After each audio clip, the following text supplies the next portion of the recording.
Seguimos en nuestra serie de exposiciones de la carta o en la carta del apóstol Pablo a los filipenses. Y ya estamos prácticamente terminando esta serie de estudios. Nos corresponde hoy abordar el capítulo 4, versos 2 al 9. Capítulo 4, versos 2 al 9.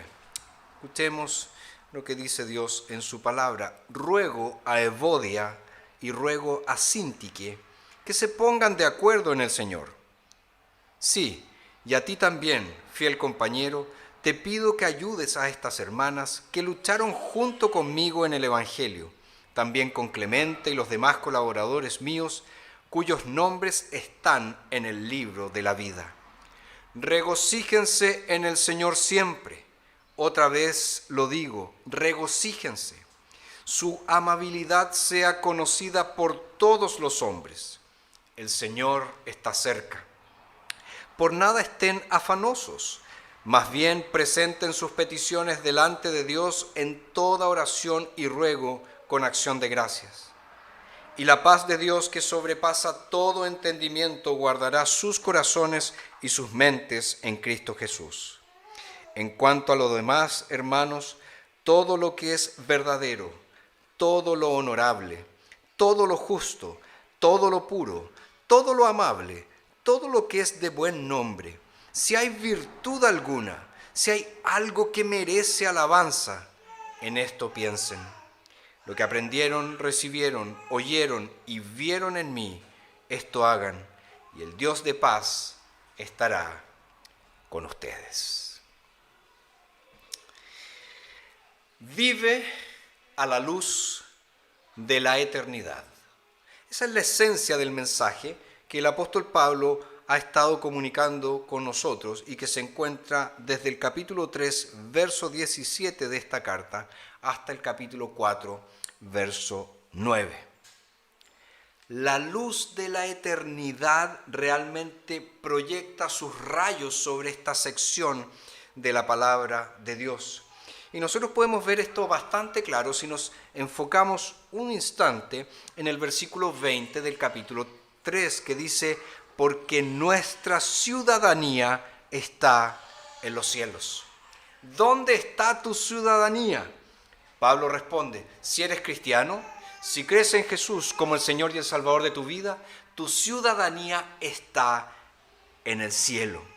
Y Pablo obviamente está pensando aquí en el retorno del Señor Jesucristo y en nuestro glorioso destino con Él por siempre, en una tierra renovada, en una tierra donde jamás existirá injusticia.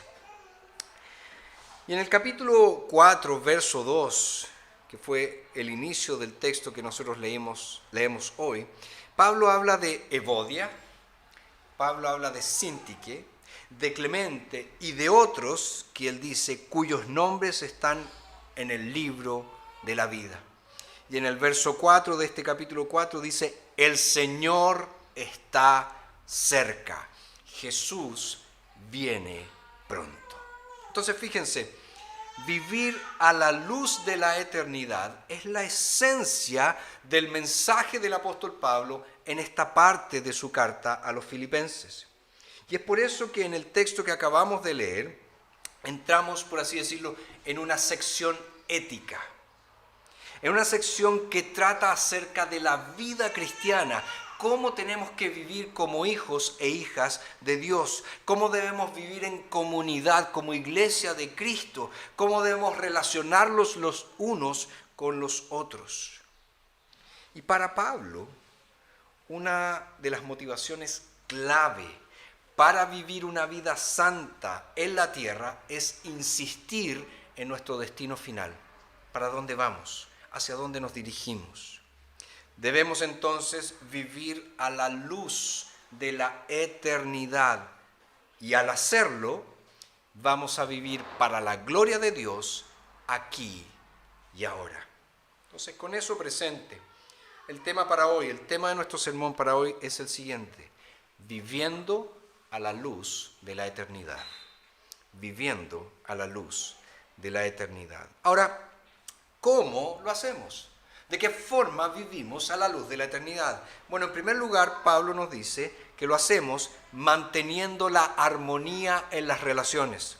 Verso 2 dice, ruego a Evodia y ruego a Síntique que se pongan de acuerdo en el Señor. Sí, y a ti también, fiel compañero, te pido que ayudes a estas hermanas que lucharon junto conmigo en el Evangelio.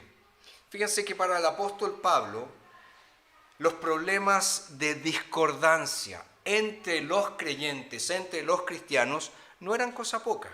No era algo trivial, no era algo que uno pudiera decir, bueno, esto pasa porque son personas, entonces tienen problemas, a veces pelean, a veces tienen conflictos. Y aquí Pablo menciona, y fíjense, esta es una carta dirigida a toda una iglesia donde se mencionan particularmente a dos hermanas que tenían un conflicto. Entonces, pongámonos en la situación. Estas cartas eran leídas a toda la congregación, a toda la iglesia. ¿Te imaginas estar escuchando la carta y de repente tú eres Síntique o de repente eres Evodia y escuchas que Pablo dice, oye, paren de pelear? Te han estado peleando todo el tiempo, pónganse de acuerdo de una vez por todas. Ciertamente un shock debe haber sido para ambas mujeres escuchar eso. Pero ¿cuál era la preocupación de Pablo? No era exponer a estas mujeres, no era ponerlas en ridículo, sino que Pablo estaba muy consciente que el desacuerdo entre ellas representaba una amenaza para la unidad de la iglesia.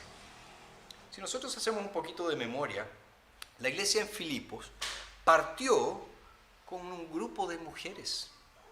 Era una iglesia que surgió a partir de un grupo de mujeres donde Pablo predicó el Evangelio, se convirtió Lidia, se convirtió una esclava, ¿verdad?, que la utilizaban para la adivinación, que tenía un espíritu inmundo, y después se convirtió en un carcelero. Ahí fue el primer hombre con su familia. Pero había un grupo base, por así decirlo, que era de familia. Y después Pablo dice así, que Evodia y Síntique lucharon junto con él en el Evangelio. Es decir, estas mujeres fueron colaboradoras de Pablo en el inicio de la iglesia en Filipos. Estuvieron allí predicando, estuvieron allí enseñando, estuvieron allí orando, intercediendo. Tal vez abrieron las puertas de su casa para recibir a la iglesia, en fin. Y ahora ellas estaban arrastrando un conflicto y Pablo dice, ese conflicto entre Evodia y Síntique es una real amenaza para la unidad de la iglesia. Y eso es algo que tú y yo necesitamos aprender ya.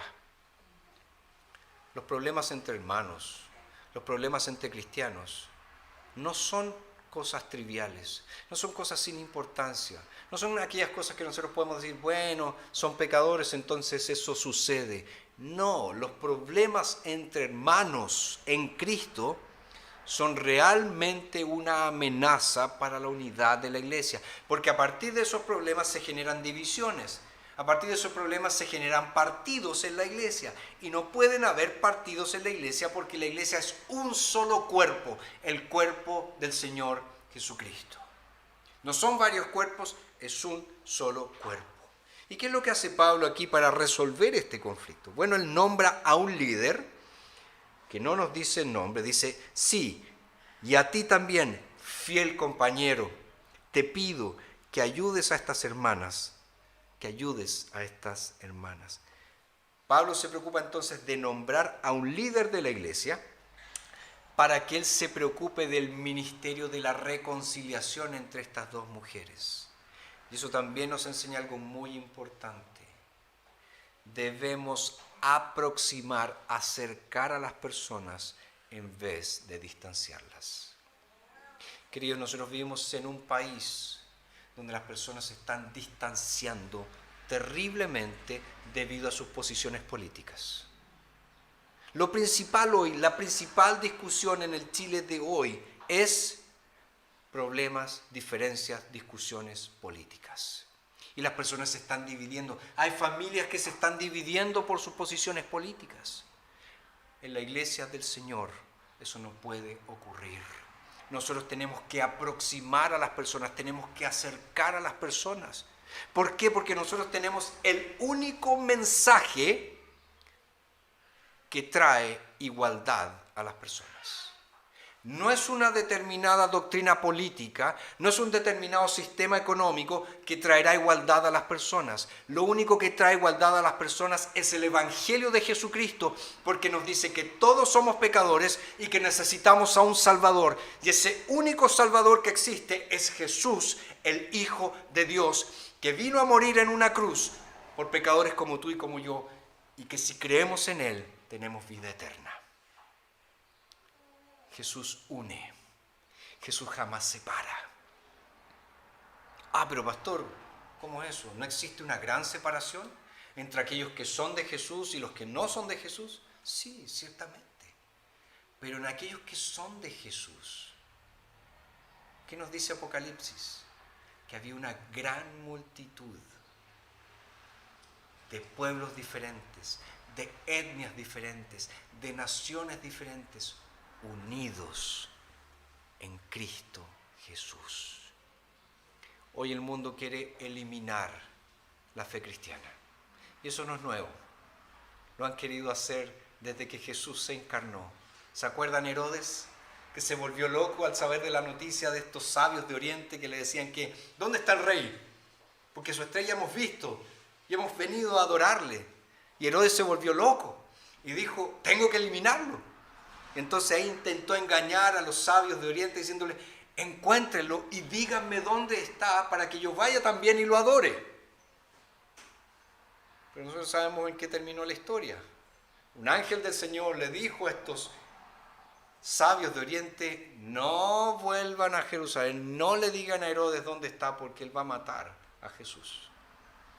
Y Herodes se volvió loco al verse engañado supuestamente por estos sabios de Oriente y él mandó a matar a todos los niños de menos de 2 años que vivían en Belén y sus cercanías. Entonces no se espanten cuando vean que el mundo persigue a los cristianos. No se espanten cuando empiecen las supuestas autoridades políticas a querer eliminar la fe cristiana. Como algunos andan ahí por la Unión Europea queriendo difundir la idea de que ya no hablemos más de feliz Navidad, hablemos de felices fiestas. No se espanten con eso, no se sorprendan con eso.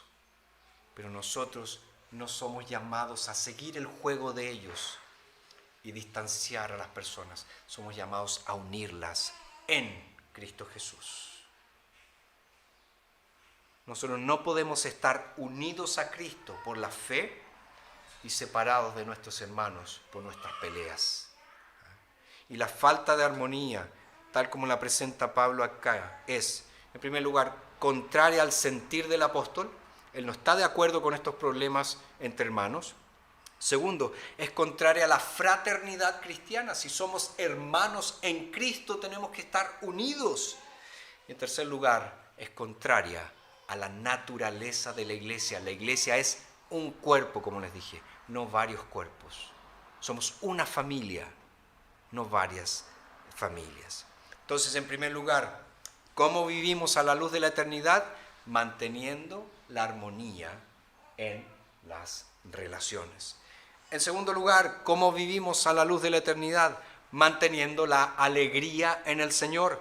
Verso 4 dice, regocíjense en el Señor siempre. Otra vez lo digo, regocíjense. Es muy interesante cómo Pablo lo presenta aquí. Él no lo presenta como una opción para el creyente, lo presenta como un mandamiento, como una obligación.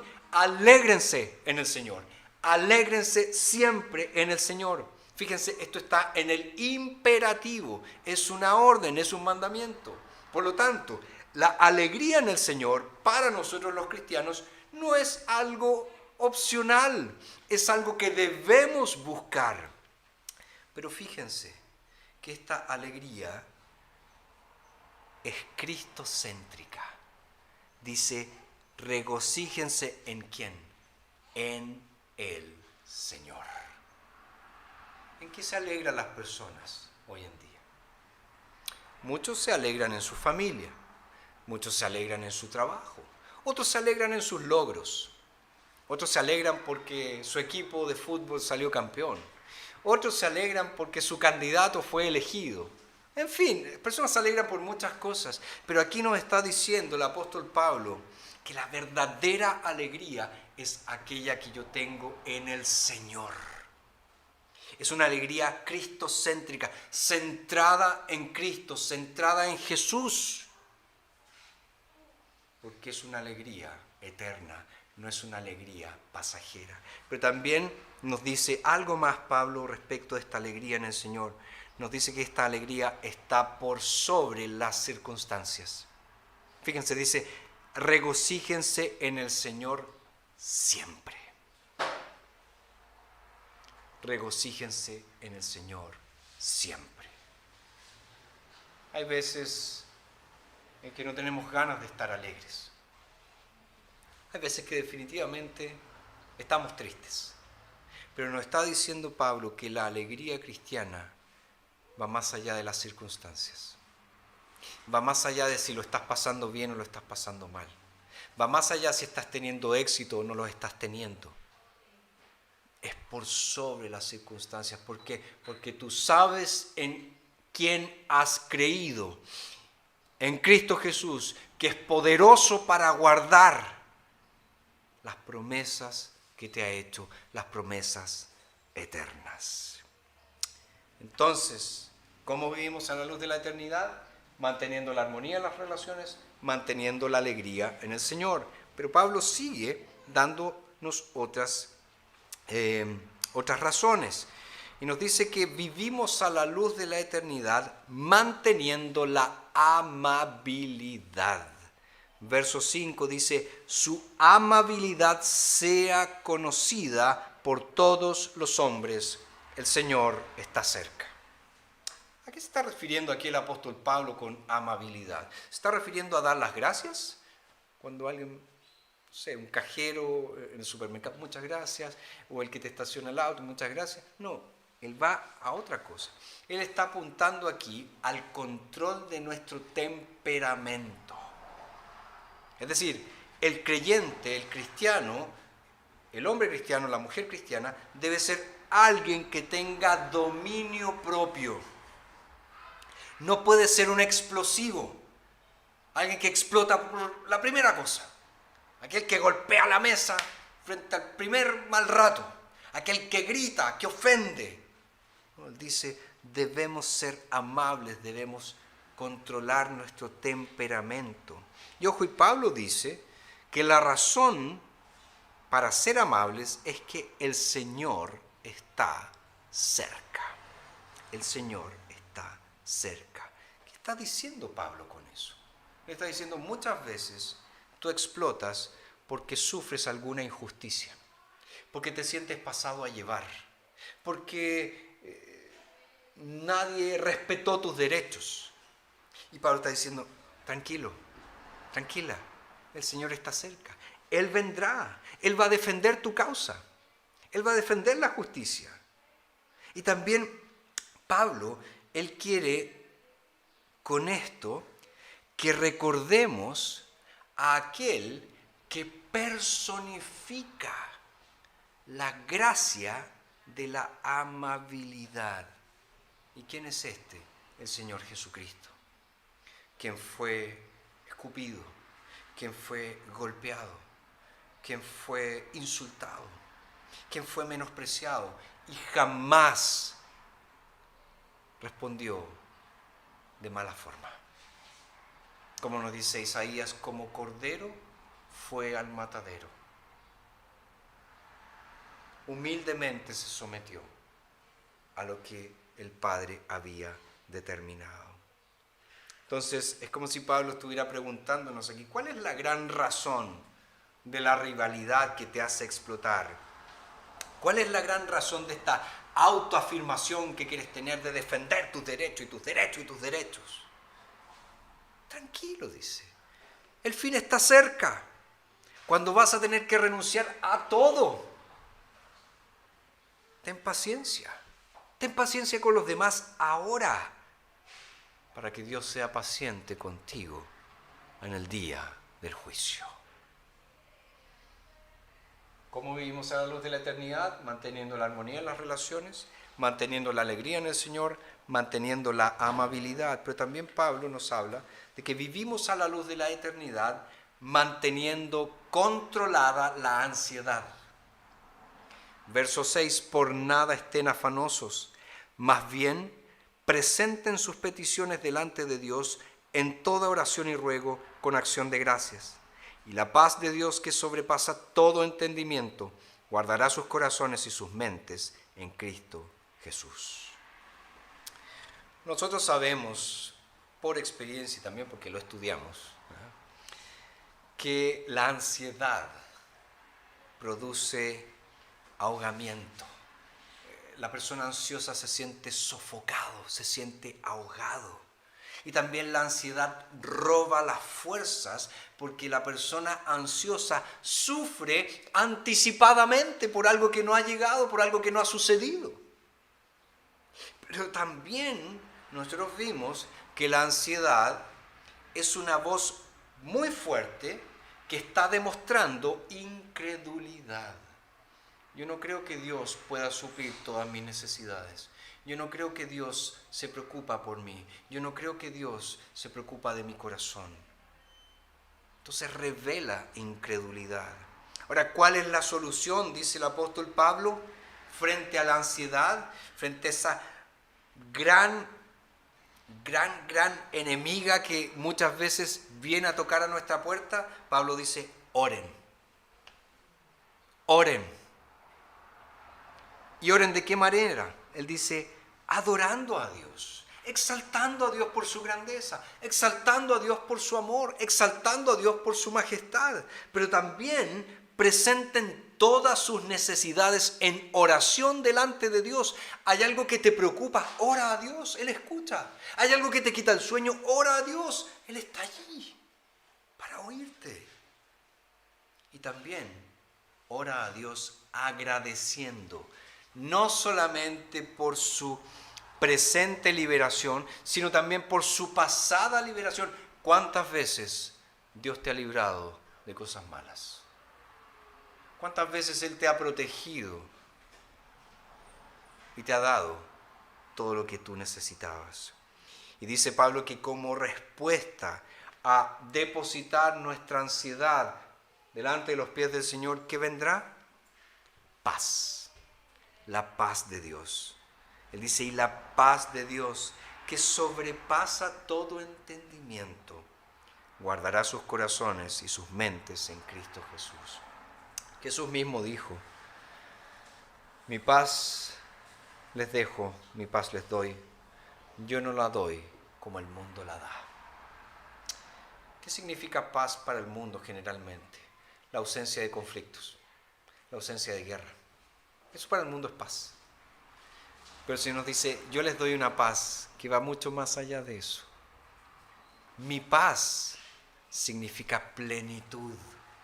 Mi paz significa que ustedes están completos, que están satisfechos, que no sienten que les falta nada.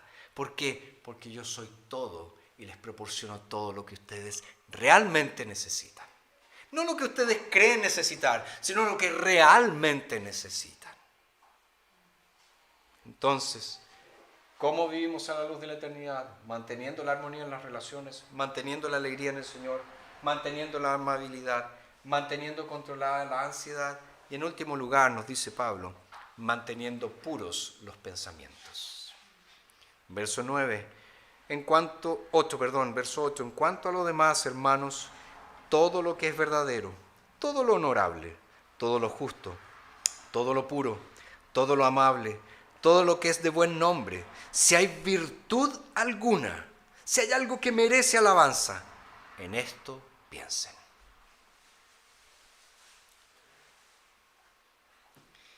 ¿Cuánto tiempo gastamos pensando tonteras? ¿Cuánto tiempo gastamos maquinando hacer alguna cosa mala?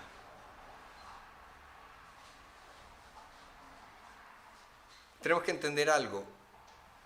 Mal pensamiento me lleva a un comportamiento malo. Si yo pienso mal, voy a actuar mal. Si yo pienso que soy un ladrón, voy a robar. Si yo pienso que soy un estafador, voy a estafar. Si yo pienso que soy un rebelde, voy a ser rebelde con todo el mundo. Mal pensamiento me lleva a mal comportamiento. Es por eso que la Escritura nos presenta a nosotros los cristianos que la principal batalla que tenemos que lidiar no es tanto con Satanás y sus huestes espirituales de maldad, cuanto ciertamente tenemos que batallar con ellas. No es el mundo y sus deseos de ir contra Dios, sino que la principal batalla que tenemos que lidiar tú y yo se encuentra en nuestra mente. Por eso el apóstol Pablo, cuando escribe su carta a los romanos, después de exponer toda la parte doctrinal de la carta, que son los primeros 11 capítulos, en el capítulo 12 él dice, por tanto, en el fondo, en conclusión, les ruego por las misericordias de Dios que presenten sus cuerpos en sacrificio vivo, santo, agradable a Dios, que es su culto racional, que es su culto de la mente. Y después dice, no se conformen a este mundo, sino transfórmense mediante la renovación de su entendimiento. Cambien su manera de pensar, dejen de pensar como pensaban antes. De hecho, la palabra que nosotros utilizamos como conversión en el idioma en que se escribió el Nuevo Testamento, es decir, el griego común o griego koiné, significa cambio de mente. El que es convertido por el Señor es aquel que ha experimentado un cambio de mente, porque cuando cambia mi mente, cambian mis propósitos, cambian mis valores, cambio completamente. Entonces Pablo aquí nos está exhortando y nos está diciendo, el ser humano es aquello que él piensa. Entonces, ¿qué debe ocupar nuestro pensar? Y él empieza, todo aquello que es verdadero. Es decir, todo aquello que es opuesto a la falsedad, a la mentira, yo tengo que pensar en eso. En cualquier cosa que es opuesto a lo falso, en cualquier cosa que es opuesto a lo mentiroso. Después tengo que pensar en aquello que es honorable o respetable. ¿Por qué? ¿Por qué tengo que pensar en aquello que es honorable y respetable? Porque todos los seres humanos vivimos delante de la faz de Dios. Vivimos en presencia de Dios, ¿te guste o no? Vivimos en presencia de Dios. Por lo tanto, cuando yo pienso en lo honorable, estoy diciendo, hay alguien que me está observando, hay alguien que me está viendo, hay alguien que sabe lo que hay aquí, lo que pienso. También dice que tenemos que pensar en aquello que es justo, es decir, en aquello que me lleva a tener una correcta, una adecuada relación con Dios y una correcta y adecuada relación con mi prójimo. En eso tengo que pensar también. En vez de estar pensando en aquello que me divide de mi prójimo, en aquello que me separa de Dios, tengo que pensar en aquello que me une a Dios y a mi prójimo. También tengo que pensar en aquello que es puro, es decir, en aquello que no es corrupto, en aquello que no es sucio. También tengo que pensar en aquello que es amable, es decir, aquello que promueve el amor, no en aquello que promueve las disensiones. ¿Cuántos hoy en día en sus discursos solo están promoviendo destrucción, disensiones, conflictos? Un cristiano no puede pensar así. También nos dice que debemos pensar en todo aquello que es de buena fama. ¿Cuál es la idea? No pienses palabras impuras. No pienses palabras corruptas, porque eso te va a llevar a tener una vida impura, una vida corrupta. Y al final él dice, si hay virtud alguna, si algo merece alabanza, en fin, piensa en aquello que es virtuoso. Piensa en aquello que recibe la aprobación de Dios. En eso invierte tu tiempo. En eso invierte tus pensamientos. No en aquellas cosas que son corruptas. Queridos, en última instancia, el modelo de pureza, el modelo de bondad, el modelo de virtud que Pablo nos presenta aquí y que nos desafía a hacer, se encuentra ejemplificado en una sola persona, en el carácter de nuestro Salvador, el Señor Jesucristo. Él es todo esto que vemos aquí. Él siempre mantuvo armonía en las relaciones. Él siempre fue alegre en el Señor. Él siempre fue amable. Él nunca fue ansioso. Pasó por un periodo, ¿verdad?, cuando estaba en el Getsemaní, pero lo venció en el Señor y Él mantuvo siempre puros sus pensamientos, tanto que Él dijo: ¿quién de ustedes me puede redarguir de pecado? ¿Quién de ustedes puede decir que he cometido un solo pecado? Nadie. Como leímos en nuestro orden de culto, aquel que no cometió pecado, Dios lo hizo pecado. Jesús fue perfecto, jamás cometió pecado alguno. Entonces, cuando Pablo nos dice: en esto piensen, no puedes hacer nada mejor al tratar de obedecer esta exhortación de Pablo que fijar tus ojos en Jesús, fijar tus ojos en Cristo. ¿Cómo vas a luchar contra el pecado y la tentación? ¿Cómo vas a vivir para la gloria de Dios y a la luz de la eternidad? ¿Cómo vas a perseverar y vas a correr tu carrera cristiana hasta el final? ¿De qué manera vas a seguir adelante y vas a ganar el supremo premio? Fijando tus ojos en Cristo, poniendo tus ojos en Cristo. Reflexiona mucho en tu Salvador. Piensa mucho en Jesús, quien encarna todo lo que es verdadero, quien encarna todo lo que es honorable, todo lo que es justo, todo lo que es hermoso, todo lo que es puro, todo lo que es loable, todo lo que es excelente y digno de alabanza, se encuentra, está allí en Jesús. Y tú encuentras todas esas gracias para ti en las manos de Cristo. Cristo las encarna, pero Cristo también las adquirió para ti. Recuerda que tenemos toda bendición espiritual en Cristo Jesús. Debemos ir a Él. Debemos llenar nuestros ojos con el Salvador, quien, como dice el apóstol Pablo, viene pronto. Viene pronto. Queridos, el Señor está cerca. Por lo tanto, es mucho más apremiante que vivamos a la luz de la eternidad. Oremos. Señor, gracias por tu palabra. Gracias por el desafío profundo que hoy nos entregas. Pero gracias también, Señor, porque sabemos que junto con el desafío, tú nos das todos los recursos para superarlo.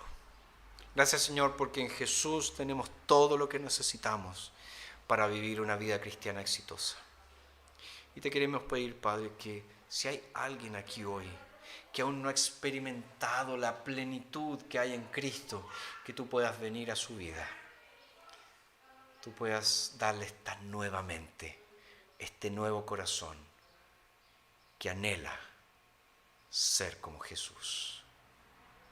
Te lo pedimos en su nombre precioso. Amén.